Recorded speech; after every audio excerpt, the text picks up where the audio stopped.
मातेवा परमणे जेजू क्रिस्ताची बरी खबर आबिसोर 5 बोल 1 ते 12. लोकांच्यो उरपोंजी पळोवन जेजू दोंगरार चडलो. थंय तो बसलो आनी ताचे शीस ताचे सोरशे आयले. तेन्ना आपलें तोंड उगडून अशें तो तांकां शिकोवंक लागलो. खुशी मनान गरीब ती सुभागी, सोर्गींचे राज तांचें. रुदन करतात ती सुभागी, देव तांकां बुजवण दितलो. बोली ती सुभागी, प्रितूम तांचें दायज. प्रमाणीकपणाक ताणेतात आनी बुकेतात ती सुभागी, देव तांकां दादोशी करतलो. दयाल ती सुभागी, देव तांची दया करतलो. काळजान नितोल ती सुभागी, ती देवाक पळयतली. शांती करता ती सुभागी, देव तांकां आपली भुरगीं म्हणटलो.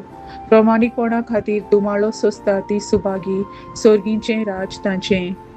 म्हजे खातीर तुमकां अपमान दीत, तुमकां दुमाळो दितीत आनी सगल्या जिन्साचे वायट तुमचेर आड उलयतीत, तेन्ना तुमी सुभागी. खुशाल आनी संतोश बरी जायात, कित्याक सरकार भोव व्हडली मजुरी तुमची. तुमचे आदीं प्रवाद्यांक तसोच तांणी दुमाळो दिला. सर्वेस्पराचें उतर. देवाचे व्हड उपकार. आमेन.